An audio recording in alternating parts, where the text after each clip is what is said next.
La experiencia del Chaco fue terrible para muchos cristianos de aquella época. Algunos abandonaron la iglesia, otros, después del 22 de octubre de 1844, quedaron desalentados, tomaron rumbos diferentes, pero un grupo de creyentes quedó investigando la palabra de Dios. ¿Qué era lo que había pasado? ¿Y cómo podían entender correctamente las profecías de Daniel?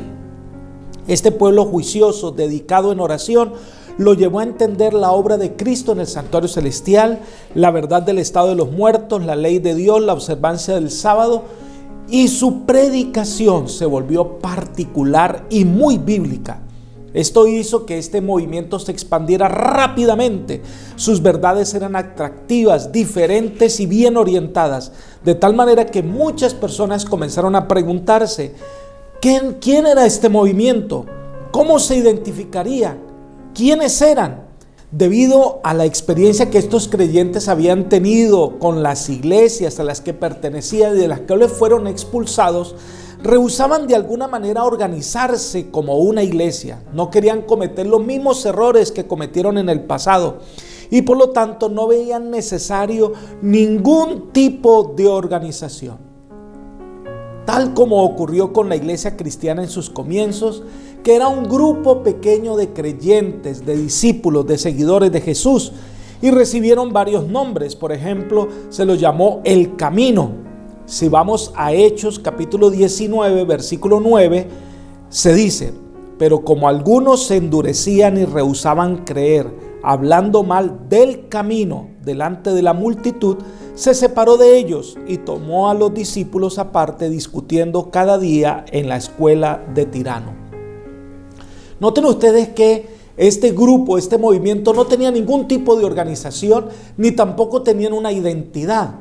Más adelante el apóstol Pablo escribe en Hechos capítulo 22, versículo 4 lo siguiente: yo perseguí este camino hasta la muerte, tomando presos y entregando a las cárceles a hombres y también a mujeres. Este camino eran los que creían en Jesús, aceptaban su muerte y su resurrección, su ascensión y su intercesión en el cielo. Creían que Jesús vendría y establecería su reino. Este camino, para pertenecer a este camino, debían bautizarse y dejar sus prácticas anteriores. Posteriormente, a los seguidores de este camino se los llamó cristianos, y así se los identifica claramente. De la misma manera, el grupo de creyentes que crecía en los Estados Unidos y no tenían una identidad, no se sabía quiénes eran, no se sabía qué profesaban, llegaron a la conclusión que era necesario una identidad. Además de ello, comenzaron un programa de publicaciones, y para organizar el sistema de publicaciones necesitaban saber a nombre de quién iban a poner esta corporación.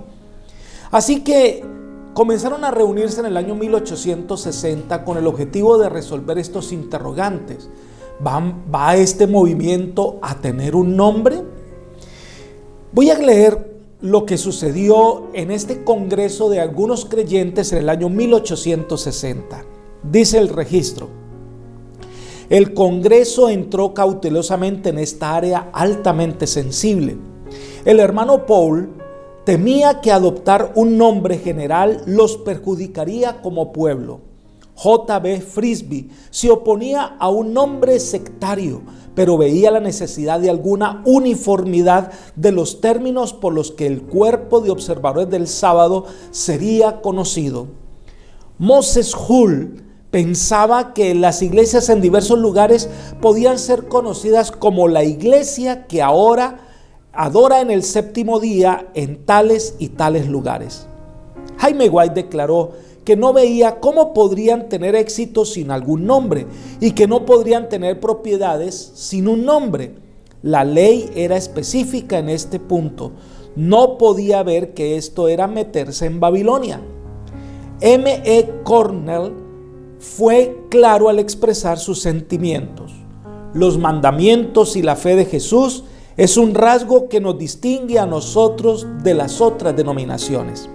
Hay confusión en los nombres ya escogidos y si no se hace algo aquí, las iglesias seguirán escogiendo diferentes nombres Todavía, un nombre general nos conducirá a la unidad y no a la confusión.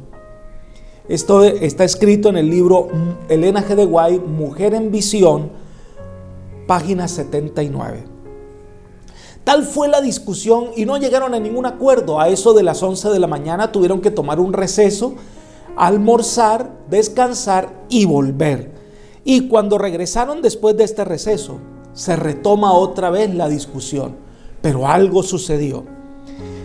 Volvamos al registro de este libro Mujer en Visión, página 80. Nuevamente se presentó la pregunta ante los presentes: ¿adoptaremos algún nombre?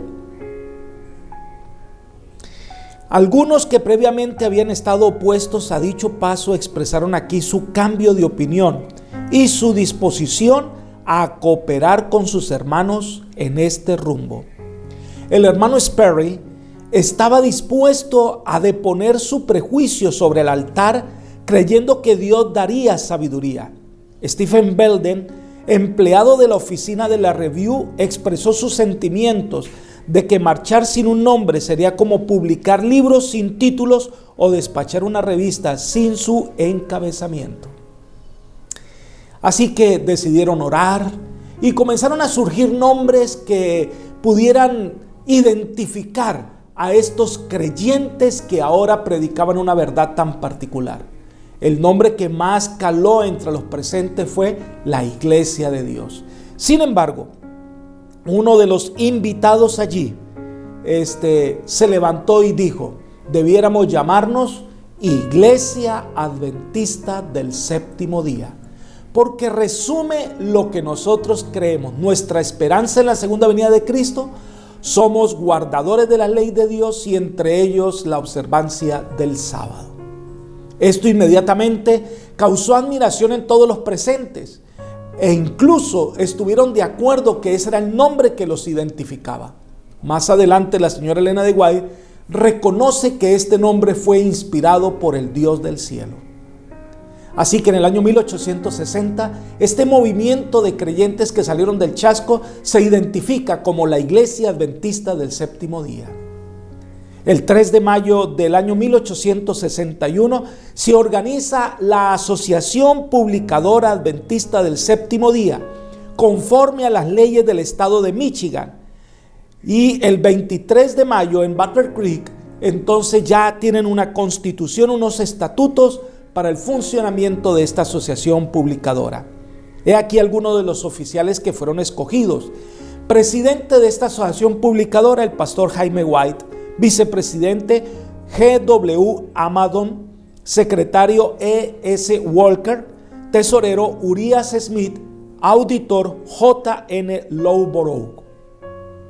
Jaime White además era el editor de la Review and Herald y G.H. Amadon, director del Youth Instructor. Dios está guiando a su iglesia. El avance de su obra era una realidad. Nuevas iglesias comenzaron a surgir en diversos estados de Norteamérica, pero todavía habían muchas preguntas sin resolver. ¿Quién va a dirigir la iglesia? ¿Quién va a nombrar los pastores? ¿Quién va a representar la iglesia ante las autoridades locales? ¿Cómo poder organizar el avance de la obra? ¿Cómo proteger a los miembros de la iglesia de los falsos pastores? ¿Cómo dar sostén al ministerio? Cuando estudiamos el desarrollo de la iglesia cristiana, a medida que la predicación se fue extendiendo a diversos lugares, fue necesario una organización para poder impulsar el avance de la iglesia cristiana. Muchas inquietudes surgieron sobre lo que significaba ser cristiano y sobre las prácticas de la misma. Quizás pensaron que no era necesario organizarse o tener una directriz, pero a medida que la iglesia creció, incluso a lugares con gran influencia del paganismo, ellos vieron necesario una organización. Y por eso cuando vamos a Hechos capítulo 15, podemos ver allí, ¿verdad?, el desarrollo del primer Congreso Mundial de la Iglesia Cristiana. En los versículos 13 al 15 de Hechos capítulo 15, dice lo siguiente: cuando ellos callaron, Jacobo, que parece que era quien precedía la reunión, respondió diciendo: hermanos, oídme. Simón ha contado cómo Dios visitó por primera vez a los gentiles para tomar de ellos pueblo para su nombre. Y con esto concuerdan las palabras de los profetas. Y más adelante toman un acuerdo, versículos 22 y 23. Entonces pareció bien a los apóstoles y a los ancianos en toda la iglesia elegir a algunos varones y enviarlos a Antioquía con Pablo y Bernabé, a Judas, que tiene por sobrenombre Barsabás, a Silas, hombres principales entre los hermanos, y escribir por conducto de ellos. Así que sale una directriz de esta reunión de la iglesia cristiana para poder orientar a los nuevos creyentes. Hacen nombramientos y envían personas al campo misionero. Lo mismo sucede con la iglesia adventista. La mayoría de los creyentes no estaban de acuerdo que la iglesia tuviese una organización central. Lo veían como si fuera una señal de que se volviera a Babilonia. Pero varias veces el Señor insiste que su iglesia no es Babilonia, que por el contrario es el pueblo remanente de Dios que predica la palabra de Dios para esta época final de la historia. Cada vez se veía que era necesaria una organización de la iglesia. Cada día era necesario tener un ministerio identificado. Cada día era necesario tener directrices generales para poder cumplir la misión. Fue entonces cuando el 21 de mayo del año 1863 se organizó la Conferencia General de los Adventistas del Séptimo Día y se elaboró la Constitución de la Iglesia. Se creó una estructura de liderazgo nombrando al presidente el pastor Byton, secretario el pastor Smith, tesorero el hermano Walker. Era necesario la organización de la iglesia. Elena de White da unas orientaciones al respecto. Ella dice: a medida que nuestros miembros fueron aumentando, resultó evidente que sin alguna forma de organización habría confusión y la obra no se realizaría con éxito.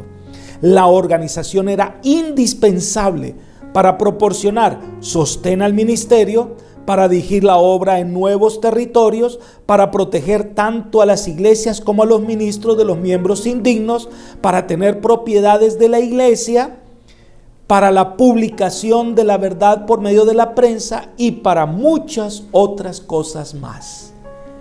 Libro de Eventos de los Últimos Días, página 43. La organización, dice ella, era necesaria para el avance de la obra de Dios, para dar orden, para proteger a los miembros de la iglesia, de miembros indignos, de predicadores que lo llevaban por el camino de la mentira. Si esta es la indicación de Dios, pues debemos ver los resultados. ¿Ha avanzado la obra de Dios después de su organización? Por supuesto, está llegando a todos los países del mundo, está proveyendo sostén al ministerio. Las propiedades de la iglesia están a nombre de la iglesia, no en nombre a particulares. Se ha organizado la publicación de la iglesia, la educación, el programa de salud. La organización le ha permitido a la iglesia tener directrices claras de cómo actuar, cómo se organiza una iglesia local, una asociación, una unión. Nuestra organización, apreciados hermanos, es una bendición de Dios. Y esta iglesia perdurará hasta el tiempo del fin. Elena de White corrige algunos conceptos que se han esparcido en medio de los miembros de iglesia, de que llegará un momento en que la organización como tal no será necesaria. Ella, por el contrario, afirma lo siguiente: algunos han sostenido que a medida que nos acerquemos al fin del tiempo, cada hijo de Dios actuará independientemente de cualquier organización religiosa. Pero el Señor me ha indicado que en esta obra no es posible que cada hombre sea independiente. Las estrellas del cielo están bajo el imperio de la ley. Cada una influye sobre la otra para que haga la voluntad de Dios, y el conjunto presta su obediencia común a la ley que controla su acción. Así también, para la obra del Señor y para que ésta progrese en forma segura, sus hijos deben trabajar unidos. Joya de los Testimonios, tomo 3, página 406.